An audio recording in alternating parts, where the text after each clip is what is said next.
Hello students, कैसे हैं आप सब लोग। आई होप आप लोग अच्छे होंगे, अच्छे से पढ़ाई कर रहे होंगे।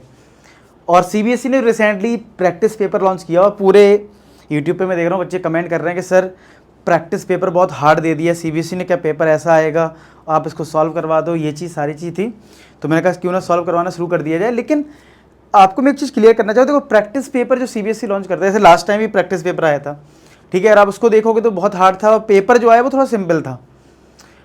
तो हमें क्या सिंपल तैयारी करनी है या फिर हमें हार्ड करना। देखो सीबीएस जैसे होता ना, आपको एक अल्टीमेटम दिया जाता है कि भाई इतना लेवल पढ़ लो। अब पेपर सिंपल भी आ सकता है, एवरेज भी आ सकता है, इसी लेवल पे आ सकता है। कोई ये बिल्कुल नहीं कह सकता कि पेपर सिंपल आएगा या हार्ड आएगा। जो लोग बोल रहे हैं कि सिंपल आएगा तो ये देखो उनको भी नहीं पता, ठीक है। अगर इतना ही पता सबको होता तो फिर सीबीएसई का डर क्यों होता कि भाई, सीबीएसई क्या किसी बोर्ड का डर क्यों होता कि भाई पेपर कैसा आएगा, ठीक है। हम सिर्फ एक्सपेक्ट कर सकते हैं कि ऐसा हो सकता है, हाँ। लेकिन अपनी तैयारी, सीबीएसई का प्रैक्टिस पेपर हो, सैंपल पेपर हो, इसका पर्पज ये होता है आपको ये इतने लेवल के क्वेश्चंस आने चाहिए। बाकी पेपर इजी आ जाए, हार्ड आ जाए, एवरेज आ जाए, तुम समझ लो, ठीक है। बात समझ रहे हो। तो हमें बेसिक, अगर मैं इस पेपर को देखूं तो मुझे लगता है आपको अपने कॉन्सेप्ट बिल्डिंग पे बहुत फोकस करना पड़ेगा। मतलब ये नहीं सिर्फ रटना नहीं है, थोड़ा समझ के करना चीज़ें, नहीं तो फिर आप अच्छे अच्छे क्वेश्चंस नहीं कर पाओगे, ठीक है। तो इस बात को थोड़ा ध्यान रखना है। चलिए स्टार्ट करें और देखते हैं। आज हम लोग सेक्शन ए करने वाले हैं इसमें, और देखते हैं क्या क्या क्वेश्चन। देखो आपको पता है टोटल 5 सेक्शन रहते हैं, जिसमें जनरल इंस्ट्रक्शन में यही सब है कि सेक्शन ए में हमारे पास एमसीक्यू क्वेश्चंस रहेंगे, सेक्शन बी में हमारे पास वेरी शॉर्ट आंसर, फिर सेक्शन सी में शॉर्ट आंसर, फिर लॉन्ग आंसर और फिर केस बेस्ड क्वेश्चन, ठीक है। तो ये पैटर्न रहता है। शुरुआत में हमें ऑब्जेक्टिव क्वेश्चन देखने को मिलेंगे और बहुत ही अच्छे क्वेश्चन ऑब्जेक्टिव दिए, मतलब अगर मैं देखूँ तो ये देखो क्या लिखा है, which of the following could be the graph of the polynomial. मतलब x माइनस 1 का whole square into x plus 2 का ग्राफ कौन सा होगा। अब आपने जो सीखा है, मैं आपको लोग बेसिक से चीज़ें बताऊंगा, सारा कुछ जैसे जो आपने सीखा है उसके अकॉर्डिंग आपने क्या सीखा है। आपने पैराबोला सीखा है किसका, कि अगर कोई पॉलिनोमियल y है, या उसको px लिखना है, px लिख लो, px equal to x square plus का 5x प्लस 6 फॉर एग्जाम्पल। तो हमें पता है कि ये एक क्वाड्रेटिक है, तो एक अपवर्ड पैराबोला बनेगा, पैराबोला। लेकिन यहां पे तो देखो x माइनस 1 का होल स्क्वायर और x प्लस 2 भी है, तो अगर इसको सिंप्लीफाई करोगे क्यूबिक आ जाएगा। तो क्यूबिक में पैराबोला बनेगा या कैसा शेप बनेगा वो ये दे रखा है। तो मैं आपको इसका तरीका बता रहा हूं सॉल्व करने के लिए। देखो हम इसी px को y बोलते हैं, क्या बोलते हैं, y। तो आपको जो ये दे रखा है x माइनस 1 का होल स्क्वायर x प्लस 2, तो ये हमारा एक प्रकार से y है, px को ही हम y बोलते हैं। तो अगर मैं यहां पे x को 0 पुट कर दूं तो y कितना आएगा, देखना, 0 माइनस 1 का होल स्क्वायर 0 प्लस 2, तो ये तो 1 हो जाएगा और ये 2, तो कितना आ रहा है, 2 आ रहा है। यानी ये 0 2 सेटिस्फाई कर रहा है इस ग्राफ को। अब आप ऑप्शन में देख लो, क्या कोई ऐसा ग्राफ है जिसमें 0 पे x के लिए 0 पे y2 मिल रहा हो। चलो देखते हैं। पहले वाले ग्राफ में तो x 0 है, अगर इधर तो y हमें -2 मिल रहा है, ये ऑप्शन रिजेक्ट हो गया। यहां पे अगर x 0 है तो यहां पे जो y मिल रहा है वो -4 मिल रहा है, यानी ये भी रिजेक्ट हो गया। x 0 है और ये y2 है, ये वाला सही है क्योंकि ये पॉइंट 0,2 है, और सिमिलर ये वाला भी 0 -2 आ रहा है, ये भी रिजेक्ट हो गया। हमारा आंसर क्या आ गया, बी। काम खत्म हो गया। समझ, सिंपल। हम क्या करेंगे, अगर हमारे लिए कोई नया ग्राफ आ जाए तो आप क्या करना है, x को 0 या x के लिए 1 रख के y निकाल लेना, यानी जो पॉलिनोमियल दी जाएगी उसमें पुट कर लेना, पॉइंट देख लेना वो कहाँ लाई कर रहा है, बस काम खत्म हो जाएगा। फालतू की कैलकुलेशन कोई करने की जरूरत इस क्वेश्चन में नहीं है, ठीक है। समझ में आ गया क्वेश्चन। चलो नेक्स्ट करें। नेक्स्ट है, अच्छा ये भी देखो लॉजिकल क्वेश्चन है पूरा। क्या लिखा है, K1 K2 और K3, ये 3 लाइन आपको दिख रही है। एक लाइन है x plus 2y equal to 3, एक है x plus 2y equal to 6, और एक है px plus qy equal to 1। मतलब मैं चलो साइड में लिख भी लेता हूं। हमें लाइन कौन कौन सी दे रखी है, एक दे रखी है K1 x plus 2y equal to 3, एक लाइन ये हमारे पास। एक लाइन है x plus 2y equal to 6, एक ये है और एक ये, और एक K3 है। एक है px plus qy equal to 1, ठीक है, ऐसा गिवन है। अब अच्छा ये K1 वाली लाइन है, ये K2 है और ये K3 है। अब क्या लिखा है, the solution of equation represented by K1 K3, यानी इन दोनों का जो सॉल्यूशन है वो क्या है, x इज इक्वल टू 3 और y इज इक्वल टू 0, ये इनका सॉल्यूशन है। आपको अगर याद हो, आपने अगर pair of linear equation two variable सीखा अच्छे से, तो जब हम दो लाइन को सॉल्व करते हैं, चाहे बाय सब्स्टिट्यूशन मेथड, चाहे आप एलिमिनेशन मेथड से सॉल्व करो, तो जो एक्स वाई मिलता है वो इंटरसेक्शन पॉइंट मिलता है, वो पॉइंट होता है जो दोनों को सेटिस्फाई करता है। याद करो, अगर हम दो लाइन कभी सॉल्व करते ना, तो आपको मान लो एक्स मिल गया कुछ और वाई मिल गया, तो जो एक्स और वाई मिलता है ना, वो दोनों इक्वेशन को सेटिस्फाई करता है। तो इसमें ये बोला था कि K1 और K3 का अगर ये सॉल्यूशन है, तो इसका मतलब x3 और y0 इसको भी सेटिस्फाई करेगा और इसको भी सेटिस्फाई करेगा। तो फटाफट इसमें रख दो, p इंटू एक्स की वैल्यू 3 पुट कर दो, 3 प्लस q इंटू वाई को 0 पुट कर दो इक्वल टू 1, तो 3p, ये तो 0 हो गया। तो क्या फाइनली हमें p की वैल्यू मिल गई, यस और नो? तो p मिल गया बेटा 1/3। कितना आसान हो गया देखो, ठीक है। आगे पढ़ते हैं। While the solution represented by K2 and K3, मतलब K2 और K3 का जो सॉल्यूशन है वो x इज इक्वल टू 4 और y इक्वल टू 1 है। तो इसका मतलब है ये x और y के लिए इसको भी सेटिस्फाई करेगी, इसको भी करेगी। हम इसमें पुट कर देते हैं, तो कितना आ जाएगा देखो, p इंटू एक्स की वैल्यू 4 है प्लस q इंटू वाई यहाँ पे 1 है इक्वल टू 1। तो p की वैल्यू कितनी है 1/3, ये हमने निकाल लिया था। तो 1/3 into 4 plus q equal to 1, 4/3 plus q equal to 1, तो q कितना आ गया 1 माइनस 4/3। तो 3 एलसीएम ले लो, 3 माइनस 4, तो ये आ गया माइनस का 1/3 q। अब निकालना क्या है हमें, which of these the equation of K3। तो K3 की इक्वेशन जो ये थी हमारे पास, px प्लस का qy इक्वल टू 1, तो p हमारे पास है 1/3, q है माइनस का 1/3, तो 3 यहाँ पे एलसीएम लोगे तो x माइनस वाई आ जाएगा, सॉरी ये 1 है, तो फाइनली x माइनस वाई क्या आ जाएगा 3 आ जाएगा। तो कौन सा ऑप्शन है, क्या ऑप्शन ए पार्ट है, जरा देख लो, समझ में आया, ए पार्ट, ठीक है। तो देखो अगर आपको भाई ये सब लॉजिक नहीं होगा कि अच्छा दो लाइन का इक्वेशन का सॉल्यूशन का मतलब क्या है, तो आप नहीं कर पाओगे, बाकी सिंपल ही है, ठीक है। नेक्स्ट करते हैं। लिखा है what is are the roots of this, यानी 3x square equal to 6x दे रखा है। अब बच्चे गलती जल्दबाजी में कर देते हैं, x से x काट देते हैं, 3 2 जा 6, तो x इक्वल टू 2 बोल देंगे, ओनली 2, यहां गलती कर देते हैं। आप ध्यान रखना, वेरिएबल ऐसे कैंसिल नहीं करते हैं, आपको क्या करना होगा, इसको लिखना होगा 3x स्क्वायर माइनस का 6x इक्वल टू 0, यानी वेरिएबल का कोई टर्म है तो उसको LHS में लाना है और सिंप्लीफाई करना है। तो 3x कॉमन लिया तो ब्रैकेट में आएगा x माइनस का 2 इक्वल टू 0। तो एक बार 3x को 0 कर दो और एक बार x माइनस 2 को 0 कर दो। तो 3x को 0 करा तो x आया 0.3, यानी x आ गया 0 के इक्वल, और x माइनस 2 को 0 करा तो x आ गया 2 के इक्वल, यानी 0 एंड 2। कौन सा ऑप्शन है, डी ऑप्शन है, क्या डी ऑप्शन है? तो यही आ रहा होगा, मैंने आंसर लिख भी रखी वैसे रजिस्टर में नोट कर लिए थे, जिससे कि सारी चीज़ आपको मैच भी करवा पाऊँ। तो 3 का डी ऑप्शन है, 0 एंड 2। चलो नेक्स्ट देखो, इसमें लिखा है the coordinate of the centre O and a point on the circle N, ये N है। व्हाट इज द रेडियस, अब रेडियस का कॉन्सेप्ट क्या होता है कि सेंटर और सरकमफ्रेंस वाले पॉइंट को ज्वाइन कर दो, उसी को रेडियस बोलते हैं। अब ये चीज पता होगी तो बहुत सिंपल है। तो अब यहाँ पे डिस्टेंस फॉर्मूला लगा दो। डिस्टेंस फॉर्मूला क्या होता है, square root of x2 minus x1 का whole square plus y2 minus y1 का होल स्क्वायर।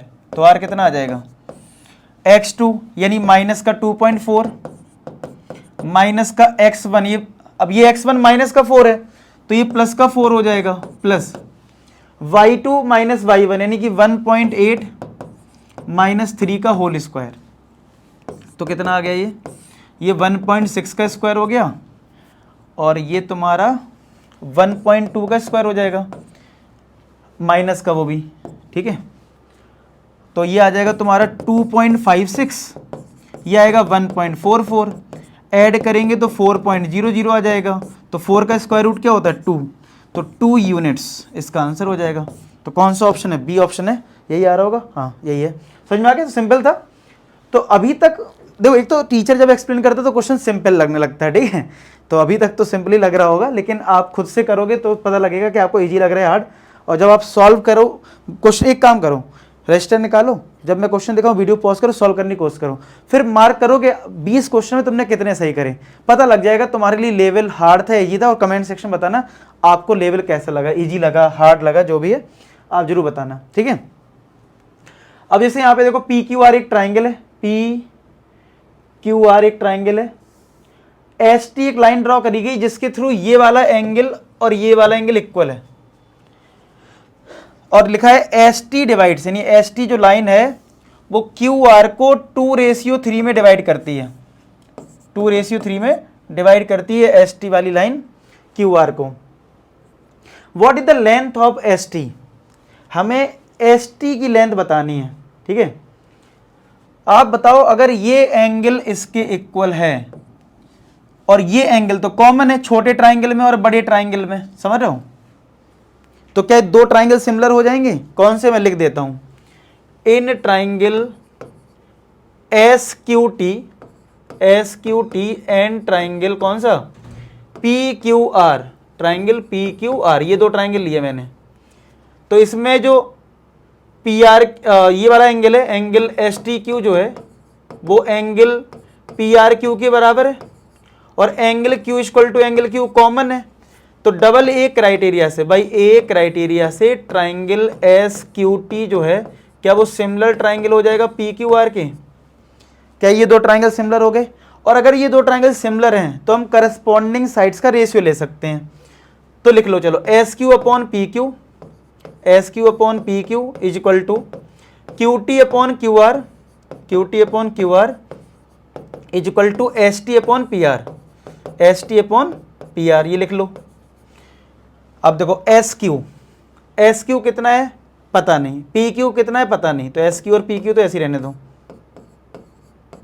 क्यू टी देखो, अगर ये 2:3 है तो मैं कह सकता हूं क्यू टी 2x है और टी आर 3x है, ठीक है, तो क्यू टी हो गया 2x, क्यू आर, अब देखो क्यू आर तो वो 2x प्लस 3x यानी कि 5x हो जाएगा ना, is equal to S T हमें फाइंड आउट करना है और पी आर हमारे पास 20 है, तो अब इसको सॉल्व कर लो, यहां से आपको मिल जाएगा, ठीक है।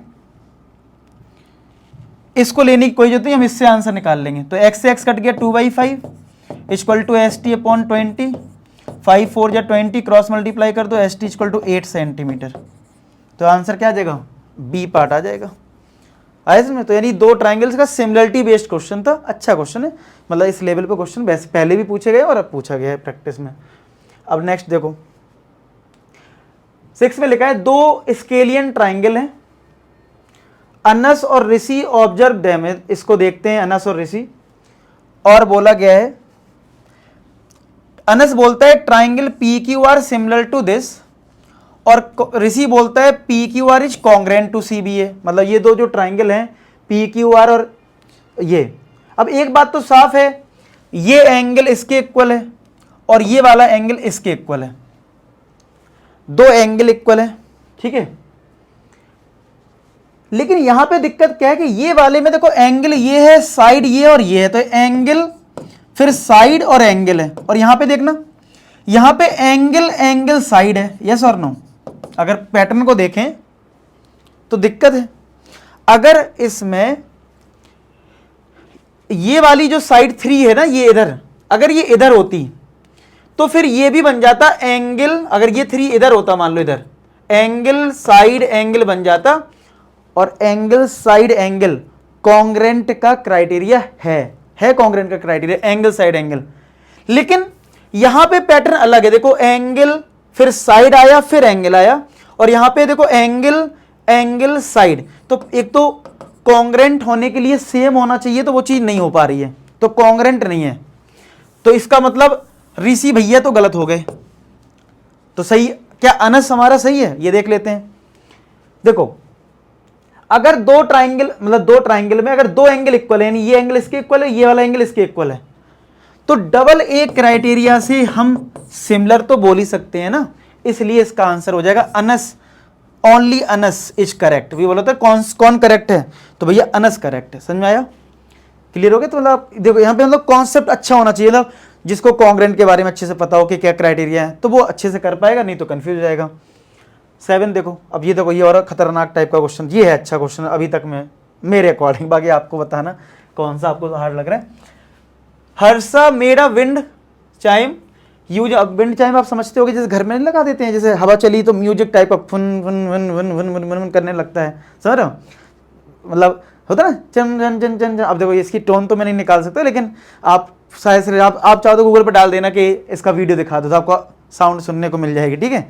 तो विंड चाइम ऐसा बना हुआ है, और using a frame metal rod, ये मेटल रॉड यहाँ पे लगी हुई है, यहाँ पे see punched 8 holes in the frame, ये जो फ्रेम है ना इसमें 8 होल्स हैं, देखो 1 2 3 4 5 6 7 8, ये 8 होल्स बनाए गए, और हर होल के बीच में 2 सेंटीमीटर की डिस्टेंस ली गई है। कितनी?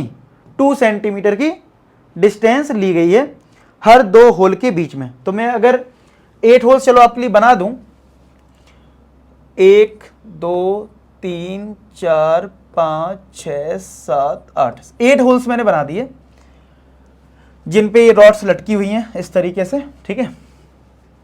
और जिनमें देन हंग 6 मेटल रॉड, यानी होल तो हमने 8 करे हैं, लेकिन जो मेटल रॉड लगाएंगे वो 6 लगाएंगे। देखो 1 2 3 4 5 6, यानी एक होल इधर छोड़ दिया गया है और फिर एक होल इधर छोड़ दिया गया है, मतलब एक इस होल को छोड़ा गया है, यानी इसमें कोई रॉड नहीं लगी और एक इसमें कोई रॉड नहीं लगी है, ठीक है? अच्छा, अब यहां पे और समझते हैं क्या है। End of the metal rods aligned over a line, ठीक है? मतलब क्या है? End of the metal rod aligned over line, मतलब ये लाइन से, मतलब ये एक ही लाइन में, मतलब ये नहीं कि कोई बहुत बड़ी है कोई छोटी, एक लाइन, मतलब स्ट्रेट लाइन में ये अलाइन हो रही हैं, ठीक है?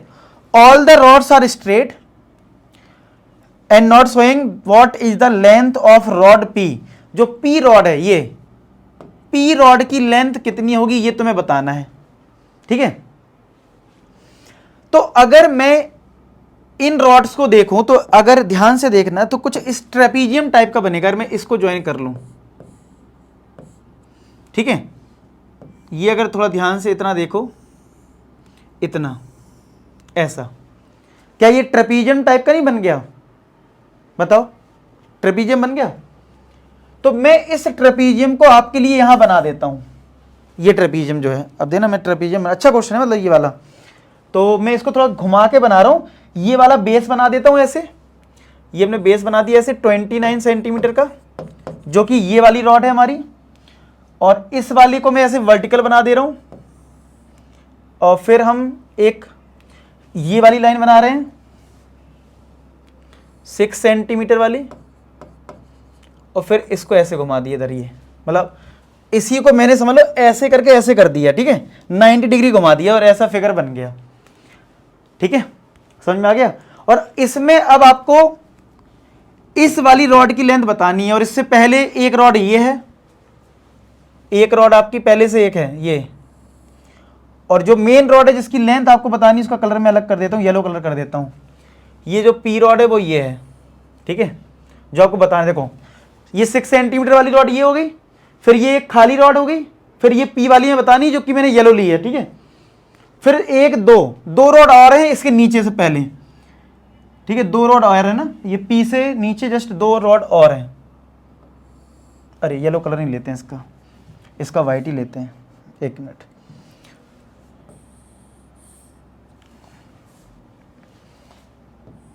ये तो येलो हो गया, अब 2 वाइट लेते हैं, ठीक है? 1 और 2, ठीक है?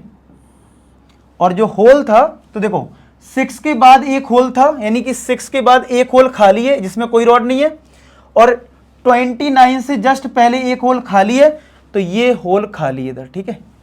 जिसमें कोई रॉड नहीं लगी है। क्या आप पहले तो ये देखो, क्या उस फिगर से आप ये फिगर आप बना सकते हो? पहले तो ये समझो, ठीक, तब आगे कहानी बढ़े, ठीक है? क्या आप लोग इतना समझ पा रहे हो? पक्का? चलो, अगर आप इतना समझ गए हो तो अब कुछ मार्क कर लिया जाए, अब आप उस फिगर से ही सब कुछ करना है, ठीक है? तो अगर हम इधर मार्क कर लें ए बी सी डी, ये मार्क कर लिया, और ये जो येलो कलर वाली रॉड है इसको पी क्यू बोल दे रहा हूँ, नाम पी क्यू, पी क्यू की लेंथ निकालनी है हमें, ठीक है। और ये होल टोटल 8 है, देखो 1 2 इधर हो गया, इसमें कोई रॉड नहीं है, 3 4 5 6 7 और ये 8, ठीक है। टोटल 8 होल्स दिख रहे हैं आपको, ध्यान से देखो, 1 2 जिन पर रॉड लटकी हुई है, देखो यहाँ पे एक होल ये हो गया, ये रॉड लटकी है, फिर ऐसे ये खाली है, देखो ये वाला खाली रॉड हो गया, मतलब खाली होल हो गया, और फिर रॉड, फिर रॉड, फिर रॉड, फिर रॉड, फिर एक इधर खाली, तो टोटल 8 होल्स हो गए हैं। बड़ा खतरनाक नहीं हो गया, लॉन्ग आंसर टाइप। अब ये बोला गया था क्वेश्चन में, हर होल के बीच में 2 सेंटीमीटर की डिस्टेंस है, यानी कि ये 2 है, इधर इधर 2 है, इधर भी 2 है, इधर भी 2 है, समझ रहे हो। तो अगर मैं इस लेंथ की बात करूं 2 4 6, तो क्या ये 6 हो जाएगा। एपी की बात करूं, और ये कितना होगा 2 4 6 8, तो क्या पीडी की लेंथ 8 हो जाएगी। बताओ, ये काम का है, ये होल की जो डिस्टेंस दे रखी थी ना, ये बहुत काम की थी, इसी से पता लगा ना, देखो क्योंकि हमें इस रॉड पे पहुंचना है ना, इस रॉड पे, तो 1 2 2 4 और 2 6, तो ये 6 हो गया, इधर 2 4 और 6 और 8 हो गया। अब आया समझ में, इतना तक क्लियर है। अब मैं एक नया फिगर बना रहा हूं इसको इजी करने के लिए, क्योंकि अगर आपको इसी फिगर में समझाऊंगा बहुत, ये एक्चुअली ये लाइन दे रखी ना, ये जो होल दे रखे थे वो सिर्फ इस लेंथ और इस लेंथ के लिए दिया था। अब हमारा ये काम हो गया है, अब हम लोग क्या करेंगे, एक और सिंपल वे में फिगर बना लेते हैं, जिसमें सिर्फ मेन हम जो मैं काम की रॉड है बस उतनी ही बनाएंगे। एक हमारा ये डीसी काम का जो 29 सेंटीमीटर का है, ये 6 सेंटीमीटर का है, और ये सीधा पी क्यू, येलो कलर से ही बना देता हूँ, चलो ठीक है। एक हमारा पी क्यू काम का है जो हमें निकालना है, पी क्यू, ठीक है। तो ये 6 है लेंथ, और ये यहाँ पे 8 है, ये 6 है और ये 8 है, समझ में आ गया इतना।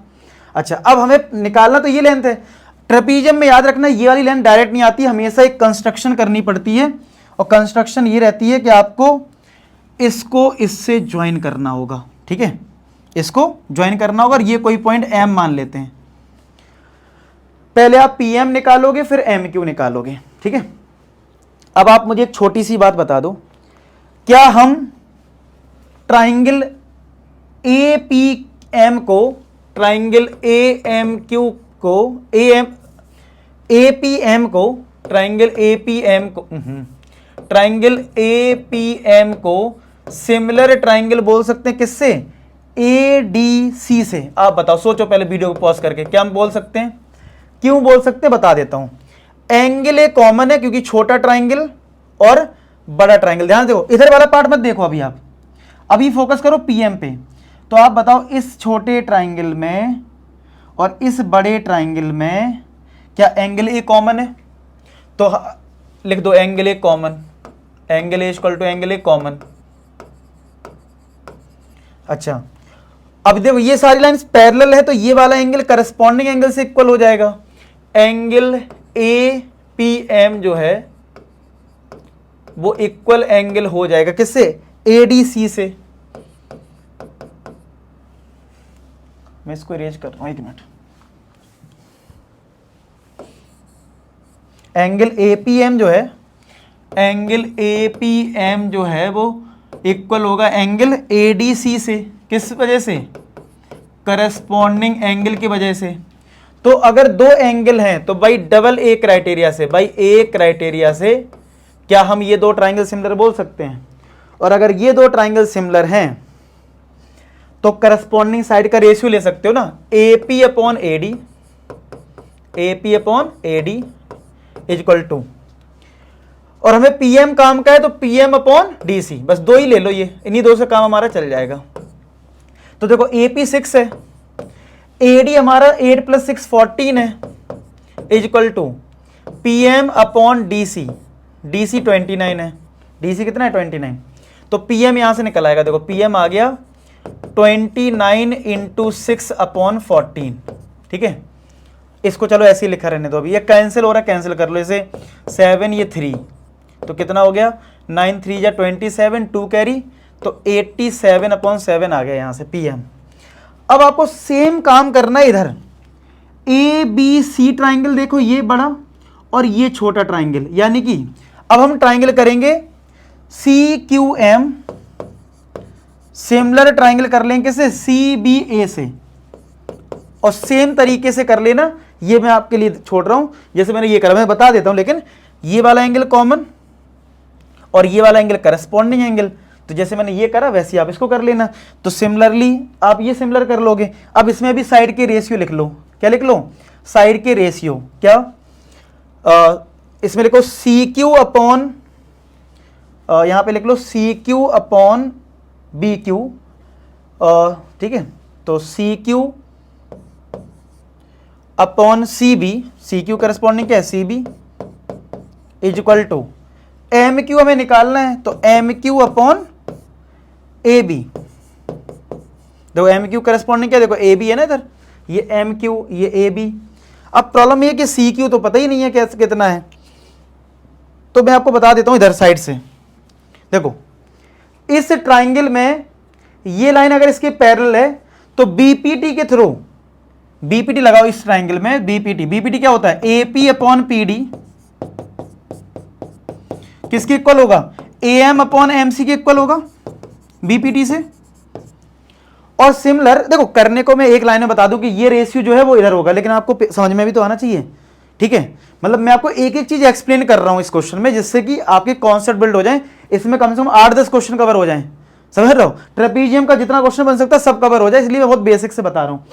मैं सीधा भी बोल सकता हूं कि ये रेशियो सेम होता है, लेकिन क्यों होता बताता हूं। देखो इस ट्राइंगल में ये लाइन इसके पैरेलल है, तो ये अपॉन ये इक्वल टू ये अपॉन ये होगा, आप कहोगे हाँ। सिमिलर इस ट्राइंगल में ये लाइन इसके पैरेलल है, तो AM अपॉन MC जो है क्या वो BQ अपॉन QC होगा,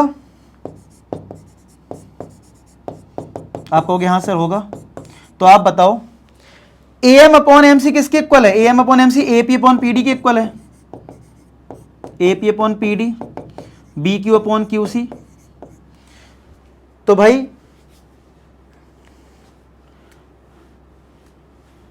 ठीक है, अब आप मुझे बताओ AP और PD 6 और 8 है, तो ये 6/8 हो गया, तो BQ और QC भी कितना आ गया,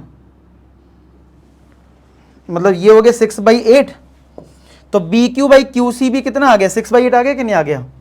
इसका मतलब BQ और QC का भी रेशियो 6/8 है, यानी कि ये 6x है तो ये 6 है तो ये भी 8 ही है, समझ रहे हो, आई बात समझ में, या 6x बोल दो, जो भी बोलना है वो उस तरीके से आप बोल सकते हो।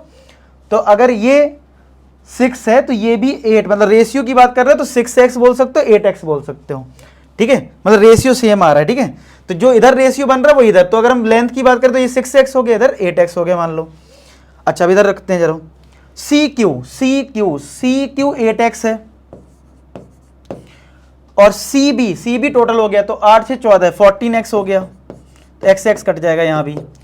MQ हमें निकालना है और AB की लेंथ 6 है, तो ये कितना आ जाएगा यहां से MQ, तो MQ आ गया आपका ये 7 ये 3, 8 3 जा 24/7 आ गया। तो देखो अब हमें जो निकालना था वो था PQ, तो PQ कितना हो जाएगा, तो PQ हो जाएगा PM प्लस MQ, तो PM भैया 87/7 है और MQ आपका 24/7 है, तो 7 अगर एलसीएम ले लिया 7 4 11 और ये 8 10 11 111/7, क्या ये आंसर आ गया, सही है, और यही दे रखा है, ठीक है। तो मुझे लगता है अभी आप अगर सर्च करोगे यूट्यूब पे पूरे, कोई सॉल्व नहीं करवाया हुआ पेपर, अब मेरा देख के अब पता नहीं क्या क्या होगा, ठीक है, आप देख लेना चाहें अभी पूरे यूट्यूब पे, आप बताना कमेंट सेक्शन किसी ने करवाया सॉल्व, हो सकता है मेरे नॉलेज में ना हो, आप बताना कमेंट से। और अगर आपको ये सॉल्यूशन मैं सबसे पहले लेके आया हूं तो कमेंट सेक्शन में फीडबैक जरूर बताना, कैसा लग रहा है आपको, क्वेश्चन समझ में आ रहा है कि नहीं आ रहा, ठीक है, बताना कमेंट सेक्शन। चलो नेक्स्ट करें क्वेश्चन, ठीक है, क्वेश्चन नंबर 8 मिलेगा, 2 सर्किल है, जैसे एक सर्किल ये और एक सर्किल ये है, और एक सेंटर O है, N है, touch is each other at point P, ठीक है, और OPN ये सब जो है वो कोलिनियर, यानी कि एक लाइन में आएंगे ये सारे, और हम अगर इसको ज्वाइन करते हैं तो हमें ये पता है ये 90 होता है। Radius of the circle of centre O is twice that of circle with centre N, यानी कहने का मतलब ये है कि जो O सेंटर वाला सर्किल है इसकी जो रेडियस है वो डबल है, ट्वाइस है। आप क्वेश्चन को पॉज करके समझो, किस वाले से, इस वाले से। तो अगर मैं इसकी रेडियस को x मान लूं, यानी तो इसकी रेडियस क्या है 2x है, यही कहना चाह रहा है। और OX की जो लेंथ है वो 18 है और हमें निकालना है रेडियस ऑफ सर्किल N। देखो यहां से यहां तक रेडियस है तो यहां से यहां तक भी तो रेडियस होगा, पाइथागोरस लगा दो। तो 90 के सामने वाला होता है हाइपोटेनियस, यानी ON square is equal to OX square NX square. तो ON कितना है, ON 2x प्लस x यानी 3x का स्क्वायर, OX कितना है 18 का स्क्वायर, NX कितना है x का स्क्वायर। तो 9x square equal to 324 plus x square. तो 9x square minus x square equal to 324, ठीक है। तो 8x square equal to 324 upon, अभी ये आएगा x स्क्वायर आ गया 324 अपॉन 8, 4 से कट रहा है, 4 कितना आ जाएगा 4 8 जा 4 से कट ना 2 4 जा 8, तो 4 8 जा 32, 81 आ जाएगा। यहाँ स्क्वायर रूट करोगे तो 9 अपॉन रूट 2 आ जाएगा। है कोई ऑप्शन, है ऑप्शन सी पार्ट आया इसमें, सी ऑप्शन आ गया 8 का सी, क्लियर। तो इसका सी पार्ट। नेक्स्ट देखो, अब नेक्स्ट में एक सोन below the circle center O है having tangent P T S, ये सब टेंजेंट है यहाँ पे, एक टेंजेंट इधर है, एक टेंजेंट इधर है, एक टेंजेंट इधर है। क्यू आर की जो लेंथ है, ये टेंजेंट की जो लेंथ यहाँ पे दिख रही है वो 12 है, यहाँ से यहाँ तक क्यू आर, यहाँ से यहाँ तक 12 है, ठीक है। चलो मेंशन नहीं करते। और रेडियस 7 है, ये 7 है। पेरीमीटर बताना है P Q T R S O पूरा, ये पूरा मतलब एक क्वाड्रिलेटरल टाइप, क्वाड्रिलेटरल नहीं मतलब पॉलीगन टाइप बन रहा है जो, वो आपको उसका पेरीमीटर बताना है। अब पेरीमीटर का मतलब क्या होता है, आउटर बाउंड्री का सम, यानी जितनी भी लेंथ है सबको ऐड करना है। तो चलो हमें ये तो पता है 7 है और ये 7 है, तो ठीक है हम इसको x मान लेते हैं। और अगर ये x है तो ये एक्सटर्नल पॉइंट है तो यहां पे भी x हो जाएगा कि नहीं हो जाएगा। अच्छा, और अगर हम इसको y ले लें तो ये हमारा y है, यस और नो, सीधी सी बात है। अगर ये लेंथ y ले ली तो ये y होगी। चलो अब ऐड कर दो। पेरीमीटर क्या होता है, इधर से स्टार्ट करो, चलो x plus x plus y plus y, यहां तक पहुंच गए। देखो चलना शुरू कर दो, पेरीमीटर का मतलब था आउटर बाउंड्री, चलना शुरू करो, यहां से चलना शुरू करा, x x y y 7 7, ठीक है। ये आएगा x प्लस x 2x हो गया और ये 2y हो गया, ये 14 हो गया। 2 कॉमन लिया तो x प्लस y आ गया।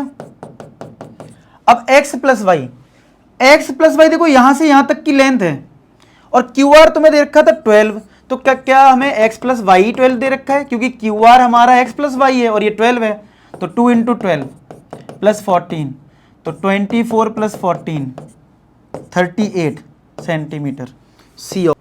11th क्वेश्चन, 11th में लिखा in the figure P Q R S is square, यानी कि ये सारे एंगल 90 हैं और सारी साइड्स बराबर हैं, ठीक है। ये चीज एक हो गई हमारी, ठीक है। What the angle S P T, यानी ये वाला एंगल पूछ रहा है, तो ये थीटा ले लिया मैंने। अब ध्यान से ना, अगर ये थीटा है तो क्या ये वाला एंगल 90 माइनस थीटा हो जाएगा, क्योंकि पूरा एंगल 90 है ना, तो इन दोनों का सम तो 90 आ रहा है ना, थीटा थीटा कट के। अच्छा, अगर ये 90 है और ये 90, अब मैं एक ट्राइंगल बना दे रहा हूं, ये 90 माइनस थीटा है, ये 90 है। चलो फटाफट ये वाला एंगल निकाल दो, कितना आएगा, इसको x मान लो थोड़ी देर के लिए। तो x plus 90 minus theta plus का 90 इज इक्वल टू 180 होता है। 180 से 180 कट गया, तो क्या x बराबर थीटा आ गया, यानी ये एंगल कितना आ गया, थीटा। तो अब एक ट्राइंगल बना लो, ये एंगल 90 इधर और ये वाला एंगल थीटा है, और थीटा कुछ नहीं, जो निकालना वही है, एस पी टी निकालना ना तुम्हें। ये वाली साइड यहां से यहां तक 8 है, ये 15 है और ये 17 है। तुम्हें क्या निकालना था, साइन ऑफ एंगल दिस, और तुमने अगर इसको थीटा लिया था यानी टारगेट था साइन थीटा निकालना। तो साइन थीटा हम यहां से नहीं निकालेंगे, यहां से निकालेंगे। तो साइन होता क्या है, परपेंडिकुलर अपॉन हाइपोटेनियस। तो क्या आंसर 8/17 आ जाएगा। तो क्या आंसर ए पार्ट हो गया 8/17, ठीक है। तो इस तरीके से इसका आंसर आ गया 8/17। क्वेश्चन नंबर 12 बोला shown below is a solve trigonometric problem in which step there is an error. किसमें एरर है, ठीक है। तो एक ये दे रखा है कॉसिक प्लस कॉट -1 और ये, अब उसके बाद इन्होंने 1 की वैल्यू ये रख दी है, ये तो पहली स्टेप गलत हो गया। 1 का जो फॉर्मूला होता है वो cosec square theta minus cot square theta 1 होता है। यहां इन्होंने कॉट माइनस कॉसिक कर दिया, इसलिए गलत है, पहले ही स्टेप में गलत है। तो स्टेप A1 जो है वो इसका आंसर होगा। क्लियर। आप बाकी पूरा चेक कर लेना, वो सब सही है, मैंने चेक कर रखा है। अब देखो 13, अब 13 जो क्वेश्चन है वो थोड़ा सा मिसिंग भी है, लेकिन मैंने इसकी कैलकुलेशन पहले से कर ली है।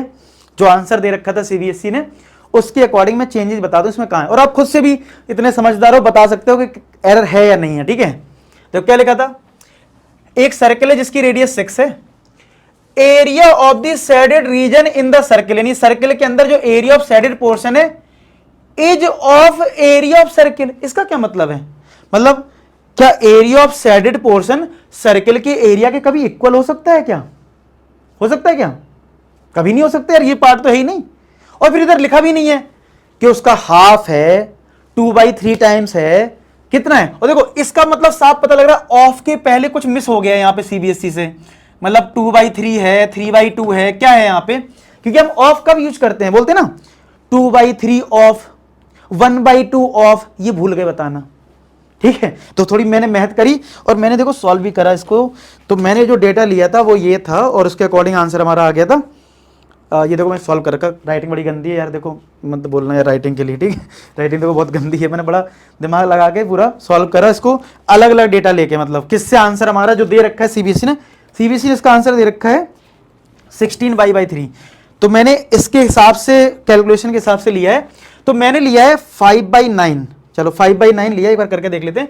यानी हमें जो दे रखा है एरिया ऑफ शेडेड पोर्शन, मैंने जो लिया है कंडीशन वो लिया है 5/9 times of area of circle, ठीक है। मैंने ये लिया है 5/9 टाइम्स ऑफ सर्कल, और इसके सॉल्व करते हैं और अपना आंसर निकालते हैं। चलो एरिया ऑफ शेडेड पोर्शन, यानी ये एक सेक्टर है ना, तो मैं ये वाला एंगल थीटा ले लेता हूं, ये वाला एंगल मैं क्या ले लेता हूं, थीटा।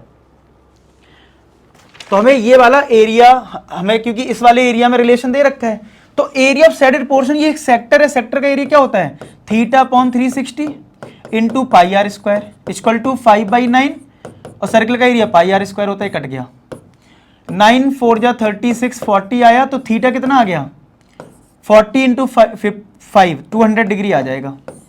तो अगर ये 200, देखो साफ साफ दिख भी रहा है 200 के आसपास ही है, ठीक है, ठीक है, 200 डिग्री आ गया। लेकिन तुमसे क्वेश्चन पूछा लेंथ ऑफ माइनर आर्क। अच्छा अगर ये एंगल 180 से ज्यादा है तो माइनर आर्क तो हमारी ये वाली मानी जाएगी ना, ये, और आर्क का फॉर्मूला क्या होता है, थीटा अपॉन 360 इंटू 2πr, यही तो होता है। लेकिन थीटा कौन सा लेना पड़ेगा, इधर वाला लेना पड़ेगा। अब आप बताओ अगर ये 200 है तो क्या ये 160 डिग्री होगा, तभी तो टोटल 360 आएगा, तो थीटा इसमें 160 लेंगे। हाँ मैंने यही लिया, ठीक है, 160 अपॉन 360 इंटू 2π, रेडियस की वैल्यू कितनी है, देखो 6 है। अब कैंसिल करते हैं, 6 6 जा 36, 60 आया, 0 से 0 कटा, 8 आया, ये 3 हुआ, 8 2 जा 16, π/3, देखो करेक्ट आंसर आ गया। इसका मतलब आपको 5/9 लेना था, ठीक है। तो बड़ी मेहनत से मैंने इसमें चेंजेस करे हैं। देखो सीबीएसई तो ऐसी दे देता है, वो सीबीएसई सही ना, हर बार ऐसी कर देता है, बच्चों कंफ्यूज, सारा जिम्मेदारी टीचर्स पे होता है। जो अच्छे टीचर्स होते हैं वो बच्चों को हेल्प करते हैं, उनकी क्लियरिटी लाते हैं कि भाई कहाँ कहाँ क्या दिक्कत है। लेकिन सीबीएसई तो बस एक बार बोल दिया ये पेपर है, ऐसे है, वैसे हो जाए, बच्चे रहो तुम लोग परेशान, ठीक है। समझ रहे हो, सीबीएसई का तो ऐसा रहता है। समझ में आ गया फिलहाल ये क्वेश्चन। अगेन अगर अभी तक वीडियो लाइक नहीं करा तो यार मतलब लगेगा नहीं कि मैंने आपके लिए कुछ मेहनत करी है, ठीक है। आप बता ना फीडबैक, बड़ा अच्छा लगता है जब आप लोग अच्छे कमेंट करते हो। मैं देखता हूँ वीडियो में आप बोलते हो सर हमें आपकी ट्रिक बहुत हेल्प कर रही है, आपने जो 1 शॉट बनाए बहुत अच्छे हैं, एमसीक्यू बनाई सीरीज बहुत अच्छी है, मेरे फुल नंबर आ रहे हैं, मज़ा आ जाता है ऐसी वीडियो, मतलब जब ऐसे कमेंट देखते तभी तो पढ़ाने में मज़ा आता है, और कि भाई और अच्छा कंटेंट आपके लिए लाना है। नेक्स्ट देखो, ये मतलब कॉन्सेप्ट अच्छा, तो ये क्वेश्चन बहुत सिंपल है, और नहीं तो आप करते रह जाओ फिर, ठीक है। बोला एक रेगुलर पेंटागन है, रेगुलर का मतलब होता है कि ऑल साइड्स इक्वल है, मतलब पेंटागन की, ठीक है। तो हमारा सेंटर पे एंगल कितना होगा, अगर हम पेंटागन के सेंटर पे एंगल निकालना चाहें, तो पेंटागन में 5 साइड्स होती हैं, तो थीटा हो जाएगा 360 डिग्री अपॉन 5, ठीक है। ये किसी भी एक जो पेंटागन है, तो एक इस ट्राइंगल को आप देख रहे हो, तो ये एंगल इतना होगा 360 अपॉन 5, चाहो तो डिवाइड कर लो, जरूरत नहीं है, ठीक है। अच्छा, रेडियस 5 है और बोला एरिया ऑफ सैडेड पार्ट बताओ। अब कुछ लोग सोचेंगे सर ये तो सिगमेंट है, मुझे ट्राइंगल का बनाना पड़ेगा, ट्राइंगल का एरिया माइनस करना पड़ेगा सेक्टर से। अरे भाई इतना नहीं करना है, दिमाग देखो लगाओ थोड़ा।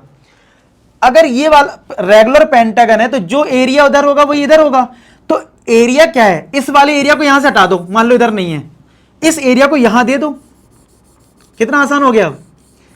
तो क्या ये दो सेक्टर बन गए कि नहीं बन गए बताओ, अब तो सेक्टर बन गए ना, नीचे तक आ गया ना पूरा। उधर वाला एरिया फंसाने के लिए दे रखा है, इधर ले लो ना इसको, ठीक है। अब यानी सेक्टर का एरिया निकालना, सेक्टर का एरिया क्या होता है, theta upon 360 into pi r square. और कितने सेक्टर है यहां पे, एक सेक्टर ये बन गया और एक सेक्टर ये बन गया, डबल कर दो, अब सॉल्व कर दो, twice of.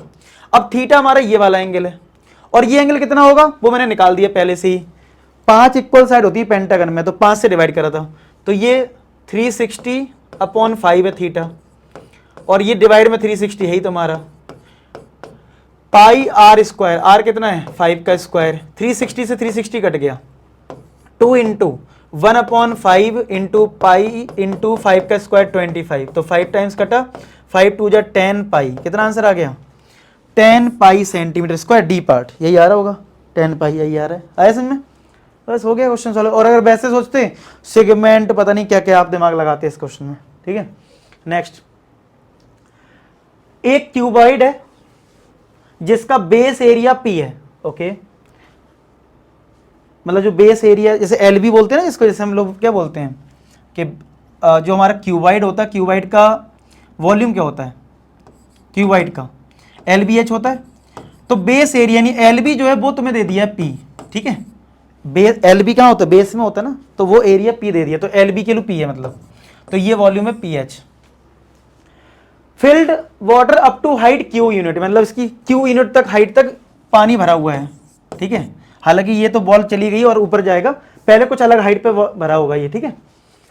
Sphere of volume are, ये एक स्फीयर इसमें डाल दिया गया जिसका वॉल्यूम आर क्यूबिक यूनिट है, dropped into the cuboid, completely submerged, which represent increase in the height of water. देखो जब हम बॉल को अंदर डाल देते हैं तो सीधी बात है वाटर लेवल, मान लो जैसे मान लो ये टैंक है, पहले टैंक का मतलब पानी यहां तक था, तुमने बॉल डाल दी तो टैंक का वॉल्यूम यहां तक पहुंच गया, यानी ये एक्स्ट्रा आ गया, तो ये जो एक्स्ट्रा आएगा वो भी तो उसी शेप में आएगा ना। अगर सिलेंडर के अंदर डालोगे तो ये जो वॉल्यूम है वो सिलेंड्रिकल शेप में होगा, क्यूबॉइड है तो क्यूबॉइड शेप में होगा, तो क्यूबॉइड का वॉल्यूम तो ये होता है ना एलबीएच, वो किसके बराबर होगा, इस स्फीयर के बराबर।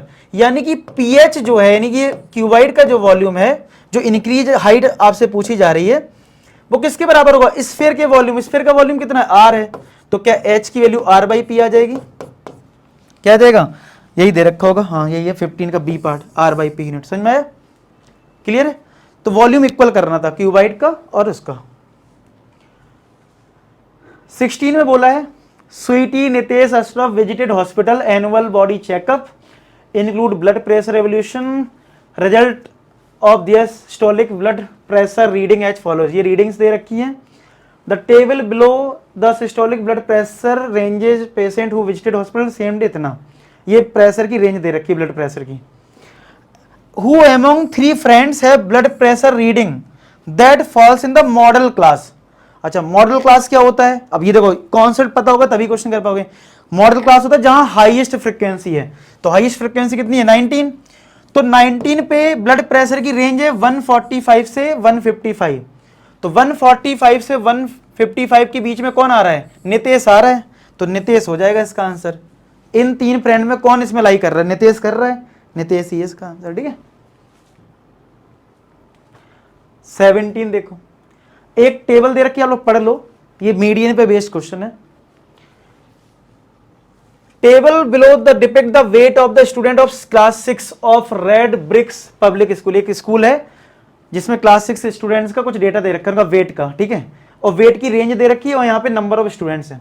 फिर बोला there are 18 students in the class that weigh above the median wait.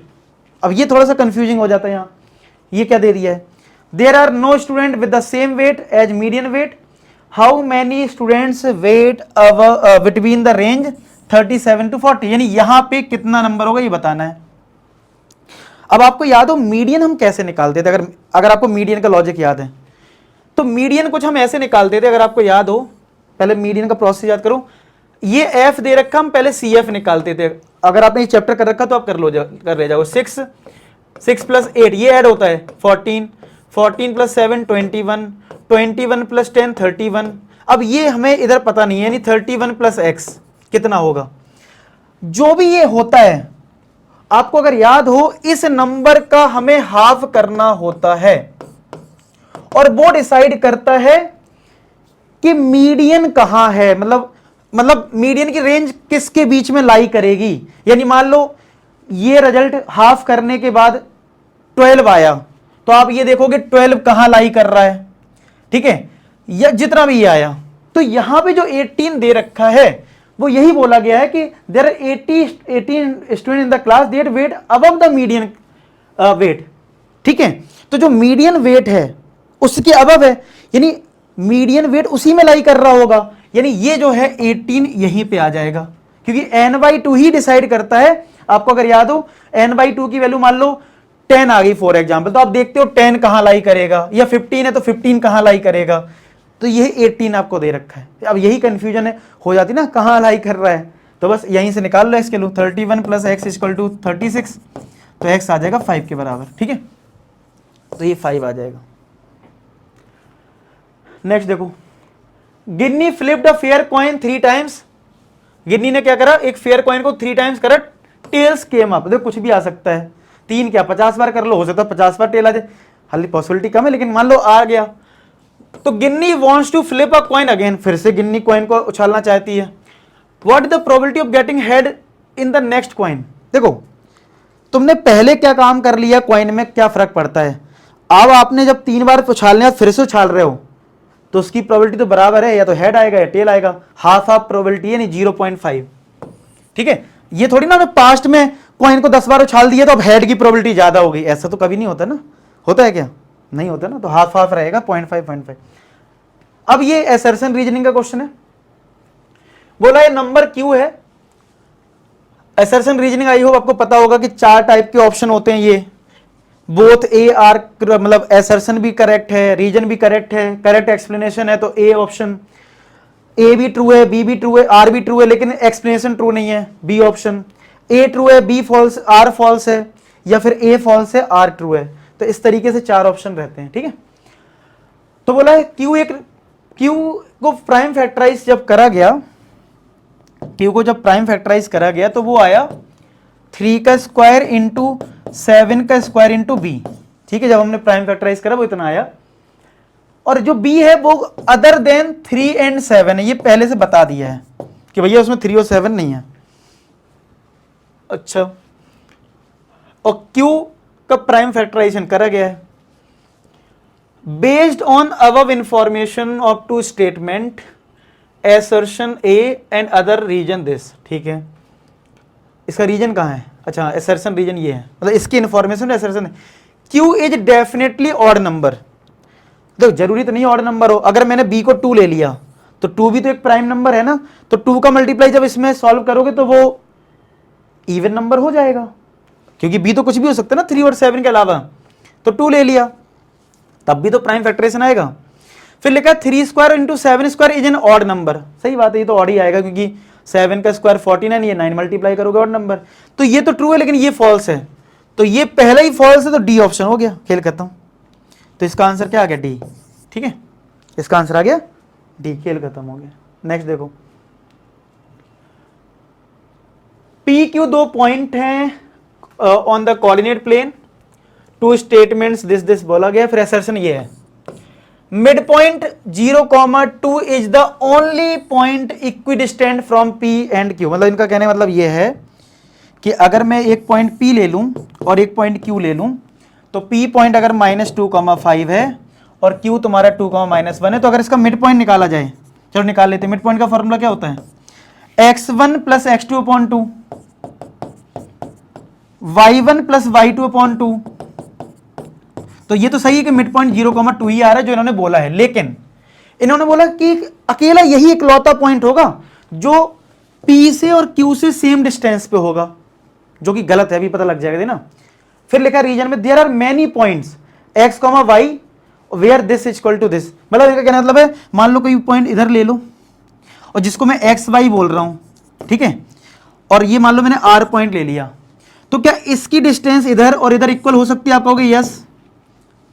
अगर मैंने एक्स वाई को मान लो यहां ले लिया, तो क्या ये डिस्टेंस और ये डिस्टेंस इक्वल हो सकती है? आप कहोगे यस। तो अब इन्होंने देखो डिस्टेंस फॉर्म लगाया, कैसे? x2 माइनस x1 का होल स्क्वायर, देखो ये x+2 है, y2 माइनस y1, देखो ये y-5 है। यहां पे भी डिस्टेंस आपने किया ना, ऐसे एनसीईआरटी में क्वेश्चन देखे, एक पर्टिकुलर पॉइंट दो पॉइंट से इक्वल डिस्टेंस पे, तो सही बात है, यहां से तो पॉइंट हो सकता है इक्वल डिस्टेंस पे। और इसमें लिखा था कि जो मिड पॉइंट है वही अकेला इकलौता पॉइंट होगा मिड पॉइंट जो कि इक्वल डिस्टेंस पे होगा, यानी कि ये फॉल्स है, असर्शन ही फॉल्स है। इसका भी ऑप्शन जो है वो डी है कि असर्शन फॉल्स है, रीजन ट्रू है। ठीक है, तो फाइनली हमारा सेक्शन ए कंप्लीट हो गया। आपको सेशन कैसा लगा कमेंट सेक्शन बताना, वीडियो को लाइक कर देना अगर अच्छा लगा है। मिलते हैं नेक्स्ट सेशन में, आगे इसको पूरा सॉल्व करवाऊंगा मैं। तब तक अपना ख्याल रखें, पढ़ाई करते रहें। लास्ट में एक ही बात बोलूंगा कि आप सभी सफल हो। धन्यवाद।